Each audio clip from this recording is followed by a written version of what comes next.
Hey, and now for something, well, not completely different, but different. Uh, week 30, is it 37 already? I think it is. Yeah, week 37 is this. Richard Osman, The Thursday Murder Club. Now, haha, this is a very different kind of book from Mason and Dixon, which was last week. In fact, I had this thing read in about 2 days, whereas Mason and Dixon took me 10 days, 2 weeks, something like that. I'm not exactly sure, but it took me a while.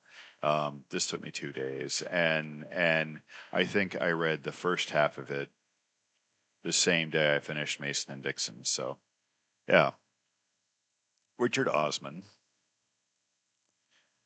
is a presenter in on British TV. And for those of you who don't know what a presenter is, the same thing that like Alex Trebek or that kind of person is in America.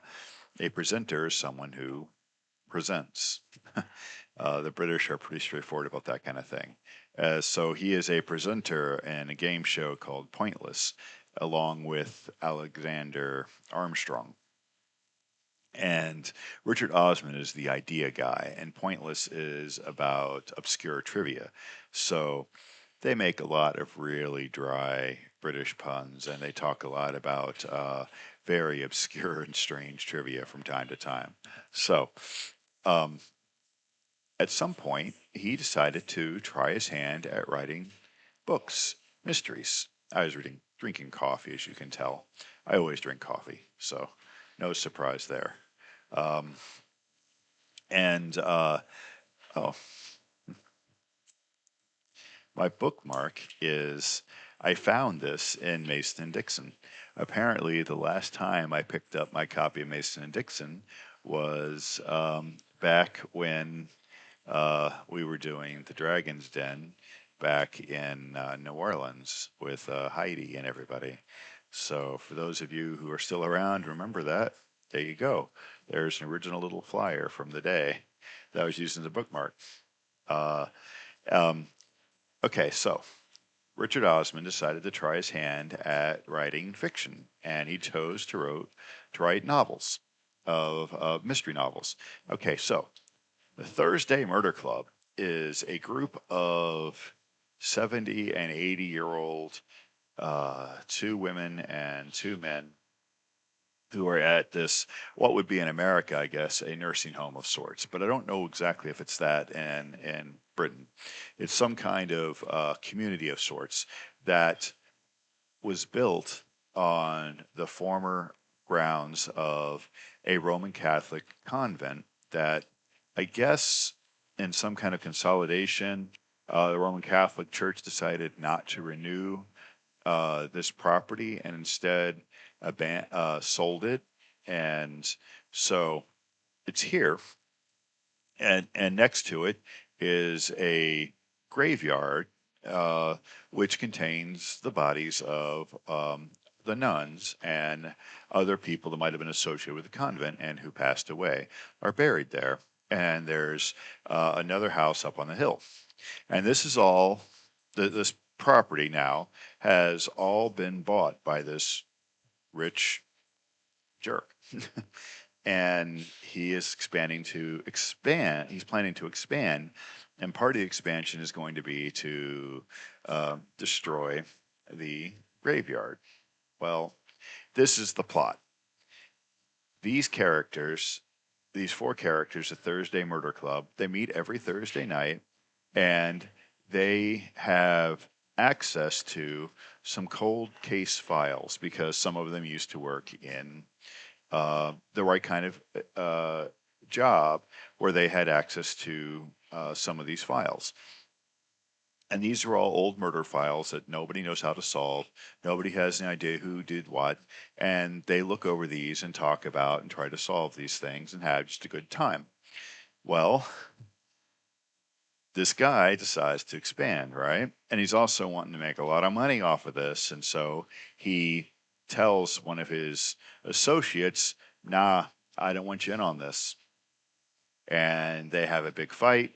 And That associate winds up dead. So the Thursday Murder Club goes to work trying to solve this real life murder that landed in their backyard. And as they're trying to solve this, the rich jerk decides to go along with his idea of going up and digging up this graveyard of nuns. And the old pensioners don't like this. And so they stage a protest in front of it. Things get heated. They have arguments.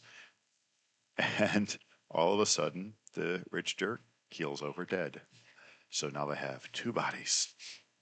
So, and it progresses from there. And there's a lot of it's lighthearted. It's there is a serious thing going on at the center of this, but it's a very lighthearted mystery. It's a lighthearted tone. It's fun reading. It's quick. If you like the kind of Miss Marple kind of older octogenarian kind of uh, detective, the that you'll like this. The kind of frail old woman that you might misunderstand or miss or not expect anything out of, and she turns out to be wicked smart. Well, there's some of that here, and so that makes it kind of fun. There's kind of despite the fact it's very, very cute and fun, there is a kind of weird grittiness to some of the characters and a weird uh, weirdness going on with one of the characters. Now, some of this might just be British thing. Some of this might be, Richard Osman is not a practiced writer. He is a smart man. He is an educated man. He seems to be a brilliant and empathetic man based on both what's in this novel and based on what you see on TV. But he is not a practiced writer. This is his first novel, and he acknowledges at the end in the acknowledgments that he had a hard time writing parts of it, that it was much harder to write a novel than he thought it was going to be. He has written others, and he's written three others, I believe, uh, or four others, four more at least, maybe even more. But he's written four more, and if you like this, it's probably worth trying all four of them. This one will be a Netflix movie at some point, apparently, but they put that and then they never make it. Who knows? I don't know. I haven't seen it yet. Maybe it's out. I don't know. But this has been out for a few years now, and I would say it's definitely worth reading.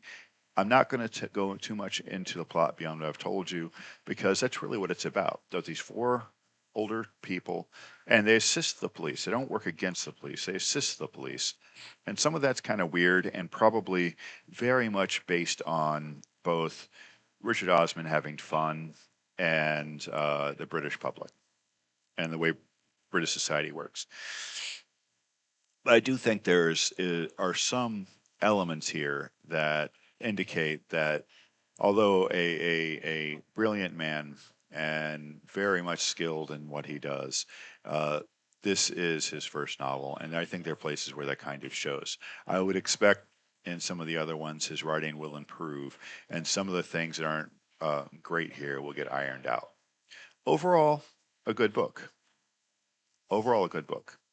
It's just there are some places where I would say it's a little bit sloppy. Really, really not written the way it could have been for best effect. But definitely recommend it if you want a lighthearted novel.